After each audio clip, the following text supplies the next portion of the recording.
Hello, welcome. And I'm going to share to you some project updates on trace.moe this year. There isn't quite much change to the hardware, but there is a lot going on the software. So let's see how it goes. And let's share some statistics first. And this year, the traffic of trace.moe is about the same. There isn't much inrush traffic this year, and it's having a steady growth of about 7%.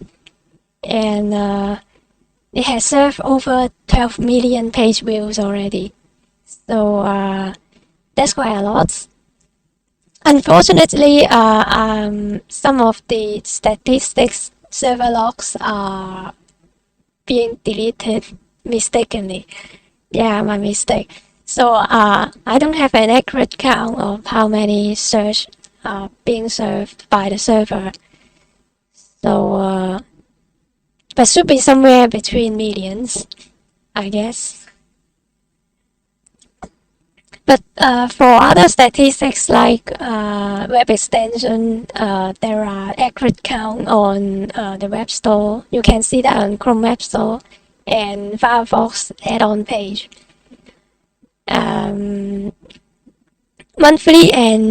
Monthly users are about 100,000 from Google Analytics and about 3 times from Cloudflare.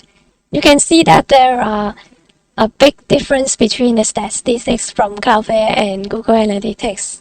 And I guess this is because many of the users have installed ad blockers or using privacy features of browsers like Brave browsers or Opera. They may have blocked the analytics endpoint, so maybe Cloudflare's statistic is more accurate, I think. So he's having a few 100,000 of monthly active users now. And that is roughly the same as last year, I guess. So nothing really special going on here. So let's see how the project goes.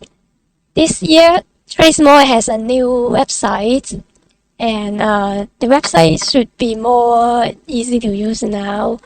You can see that in the homepage, there is only one input dialog, which you can paste an image or upload an image file, and this should be easier for some users to use. And I've also developed a new Microsoft Edge extension now. The code base is just the same as other web extensions running on Chrome or Firefox because they share the same API, so I just need to update the manifest and then upload to Microsoft Edge Web Store and wait for their review. And it's now published, so you can try it yourself.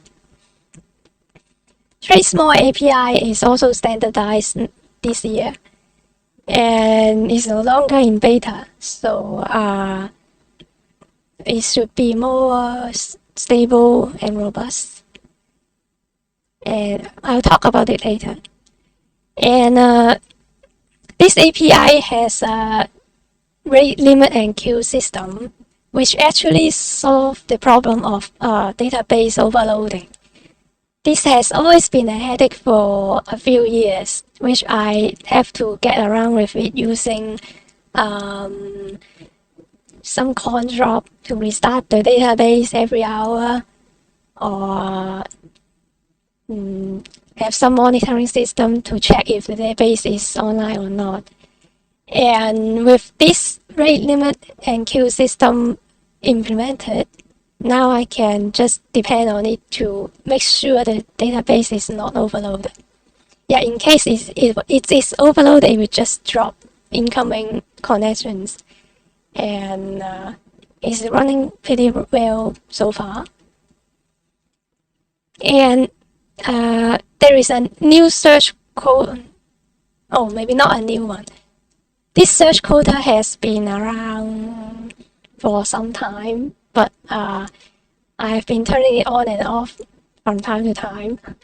But I decided to implement it so that it is more fair among users.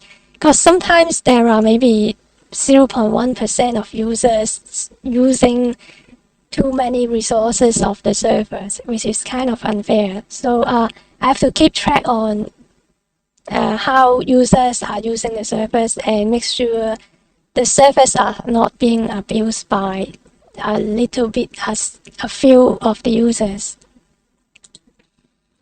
And now that there are user account and it is associated with the patrons user account, so for patrons they will have more search quotas and they have their own API, and for other users they can still use the API for free. And consider it a bonus, a reward for donators. Yeah, so I want to keep it like a free service with bonus rather than a paid service. So I always keep a way of using the API free. And quite a lot of things have been going on in Backend also. Yeah, so the infrastructure has changed a lot, and I'll talk about it later. Okay, so the front end changes. There is a new repository, trace.moe, www, and you can take a look. This new website is written in Next.js and it is statically compiled. So you can export the project with static HTML page and host it anywhere which you can host static HTML files. Yeah, I know in Next.js has a lot of features where you can dynamically generate web page according to some other data source and upstreams. But I intentionally to write the website in a way that can be served statically, so that it is easier for me to deploy to different servers. But now I'm using Cloudflare Pages and Cloudflare Workers. The web page can fetch image URLs from other websites using a Cloudflare Workers image proxy script. Yeah, because I have to get around with the cross-origin resource sharing policies, and which is impossible to achieve using static HTML page. So it is a hybrid approach now. And the website now has the not safe for work button removed, because I want it to be more easy to use. So in case the search result contains not safe for work results, it will show a button for you to review the results. Otherwise, you don't have to worry about it. And from the web page, about page, you can see the search traffic and search performance. Let me take a look. Yeah. At the bottom of the web page, you can see that the link to the about page, and from the about page you can see the system status, the database size, and number of frames being indexed and analyzed, a number of videos too. And you can see that there are over 31,000 hours of video are being indexed. And below you can see a chart of hourly search traffic of trace.moe system. The numbers here indicate the HTTP status code. Previously, there are lots of overloading issues, so there will be a lot of 500 or 503 responses. Now that it seems that the issue has been resolved now. And for search performance, most of the time, the search will complete in less than 1 second. Median time is around 600 milliseconds. Yeah, so in case you're wondering if the service is up or down, you can just check this page. And there is a new status page in here. This is powered by Uptime Robot, and I recently subscribed to Pro plan, so it's checking the system uptime every minute. So in case any of the servers went down, you will notice that. And in case you found the system down, you may just poke me, notify me, and then I will just take a look into it. So the uptime is okay, 90-something%. Right, so this is the Microsoft Edge extension I've mentioned earlier. This is now published in the official Microsoft Edge add-on store. Oh, it's 300 users already. So you can try this yourself. Okay, and one new project. This is Windows context menu, which allows you to right-click images in Windows File Explorer to search on trace.moe. I haven't tried it on Windows 11 yet, so I'm not sure if it's working on every platform. But you can take a look, because the source code is quite simple, just a few 100 lines of code. So in case you want to try it, you can take a look in this repository. And Telegram bot, not much has changed to the functionality of the bot, but the hosting provider has changed a few times. Initially, the Telegram bot was hosted on a $10 in Linux instance. And since I was looking for some free hosting providers, so I tried to migrate the Telegram bot to Vercel. And this is a somewhat platform as a service provider, and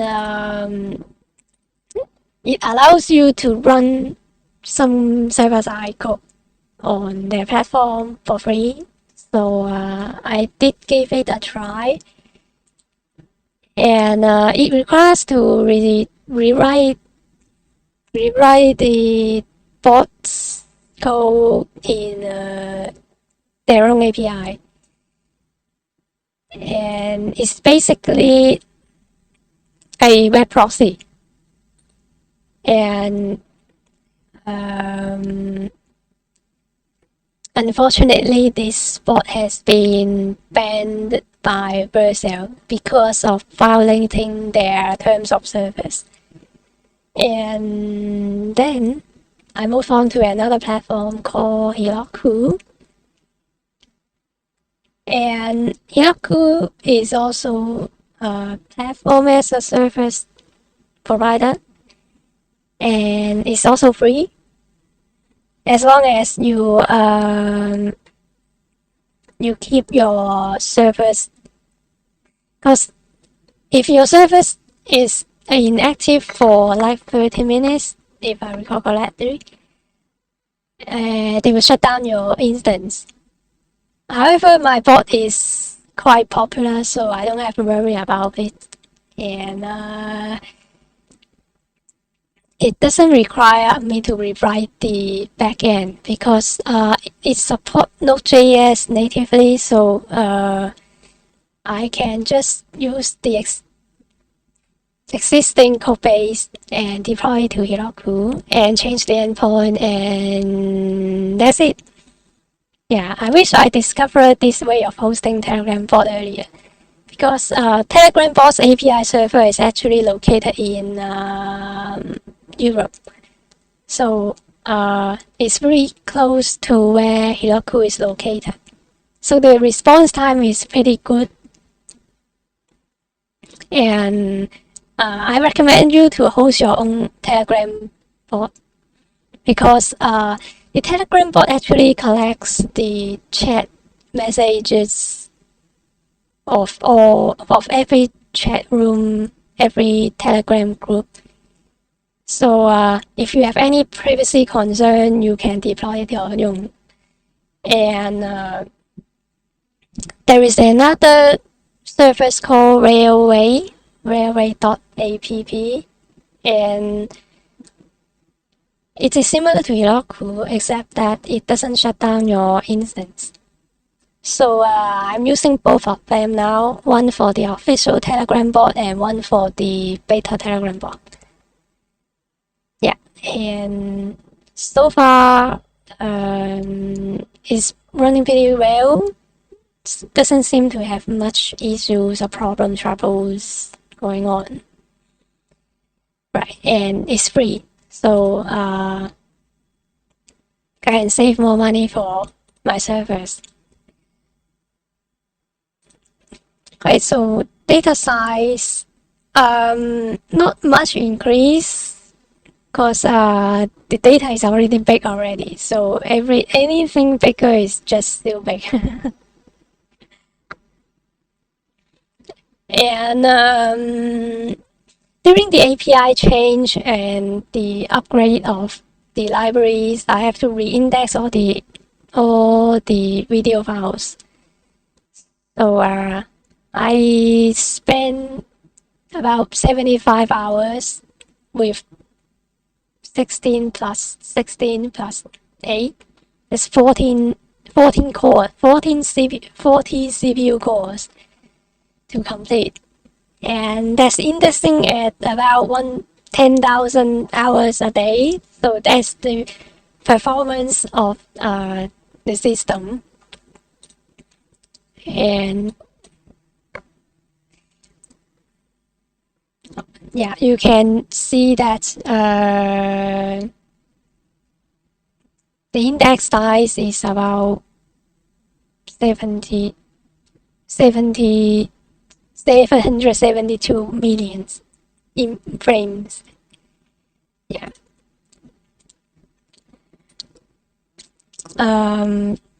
Let's talk about the API. The new API has a lot of changes, and is more favorable to the system instead of the users now.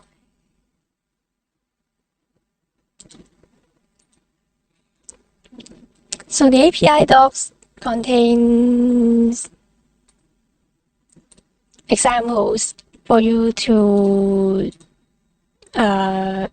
learn or take as a reference how you can use the API. And one of the things that confuse users is that they don't know how to upload an image. Yeah, so the most easiest way is to search by image URL. Yeah, and this kind of post or post by form or upload by file is quite complicated for beginning programmers. Yeah, so in case you have any problems, you may have to understand how you can implement an HTTP request. Maybe search for articles on Stack Overflows or MDN first. Yeah, and there are some features that is turned off by default, like these cut borders. Previously, this has been always enabled for the old API, and most users would just expect the API would enable everything for them. But to reduce server load, I decided to make this feature opt-in instead of opt-out. So if users missed out these features like cut borders or this any list param, then they would get a different response format.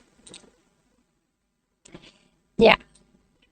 While most users will expect to return the details of the enemy, by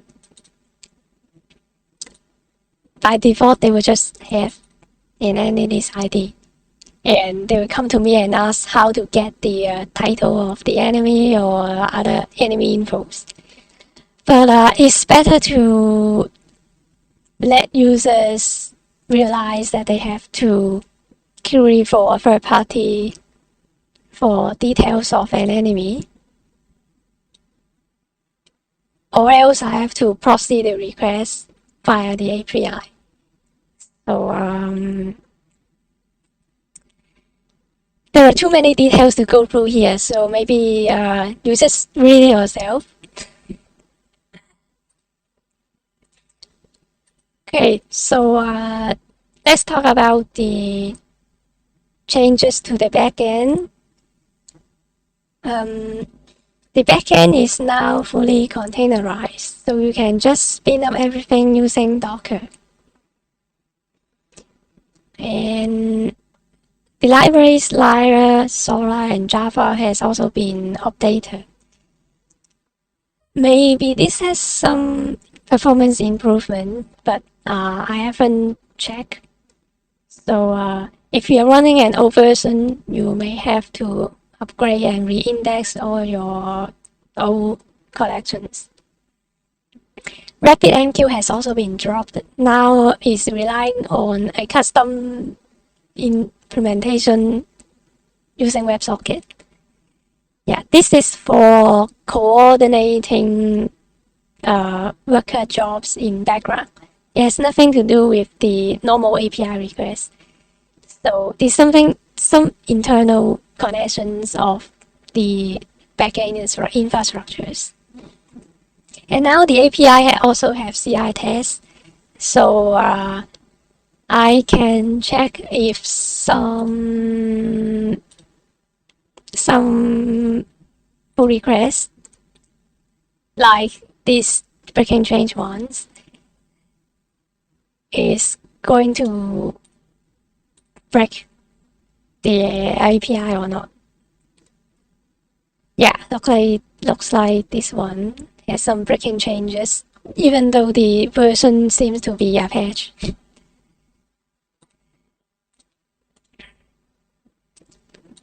Okay, so let's review some of the previously planned works last year. Now the system has completely migrated from PHP to Node.js, so there is 0 PHP dependencies now. And the search queue and priority has also been implemented to make sure the system is stable and fair. And test case has also been added to APIs only. Yeah, I haven't implemented test case for worker scripts and other parts of the project like the web page or Telegram bot. because the most important part is the API test, I think. And for migration to cloud, and still in progress. Yeah, because I'm still looking for cheap, affordable cloud servers that can provide reasonable performance. And it's pretty hard to find given that the database is so big. I actually tried to cut the database size by half by selecting only alternate frames in the index. But I still have to check if it is accurate enough. If that accuracy is acceptable, then it would be a lot more easier to look for providers. And as usual, I'm also looking for new physical servers that's powerful enough to index these large amount of videos. So looking for what am I going to do next year? Yeah, I have to prepare for web extension manifest version 3. Chrome Web Store has actually published a new version of extension manifest requirements because they are going to stop supporting the version 2 manifest, and they will eventually fade out the old version and requires all new extensions to conform with this manifest MV3 manifest standard. So if I'm going to update my web extension, then I will have to take a look how to comply with this. It's not just the manifest, because the API may also have some changes like using web workers and service workers instead of background script. This is something I have to look into. And I'm also looking into how to index an YouTube channel automatically by just using a YouTube's URL. Then the system would be able to download all the videos, index, and put the videos in place and index the video files. Yeah, you know what I mean. And for the detect and store scene boundaries up front, this is something performance improvement of the trace.moe media project, because now the scene preview are being generated on the fly, and it takes some time to detect the boundaries of the scene. However, this can actually be done upfront because I can just statically analyze every video and scenes and have the boundaries already stored somewhere like in database. Then I don't have to detect the boundaries. I can just have the boundaries already stored in database and cut them in place. This will speed up the video preview generation. Yeah. But it's just some performance improvement, so maybe it's not that high priority. And better search image manipulation like back border crop. Yeah, I was thinking about whether it's possible to fill in missing areas of an image. Like if you have a 16:9 aspect ratio image and you crop that into 1:1, a square aspect ratio, and it is actually possible to guess what are the missing parts by just using the borders of the image. and that can actually help improving accuracy. But have to try and error and do some experiment and do some experiments on these techniques. If a new server is available, I will also try to reindex the video with JCD, and so that I can cross-reference the results with it to check if the video is actually a match or not. And the last thing is probably one of the most wanted features, because I want to not just search by an image, but search by a video. And this can actually help to detect differences of two videos by scenes. There are many techniques to do that, like taking frames at certain intervals and use the image to search and then compare how many images have found matching scenes of the video. Yeah, so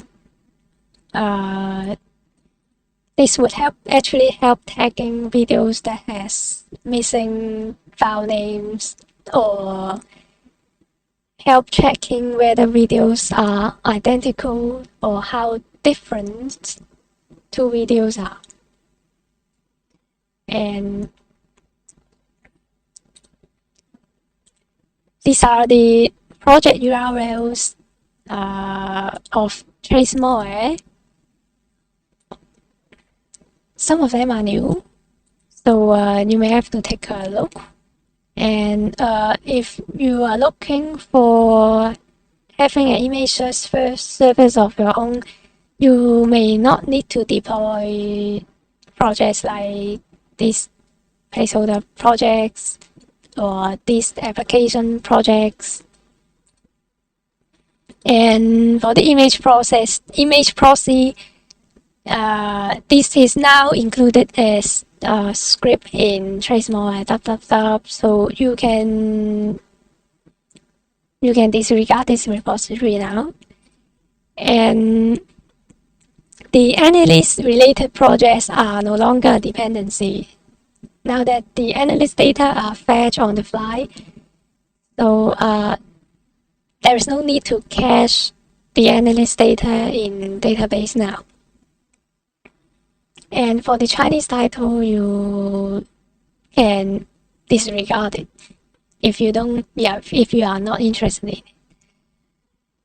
it. This Lyre Solar project is a dependency of a Solar.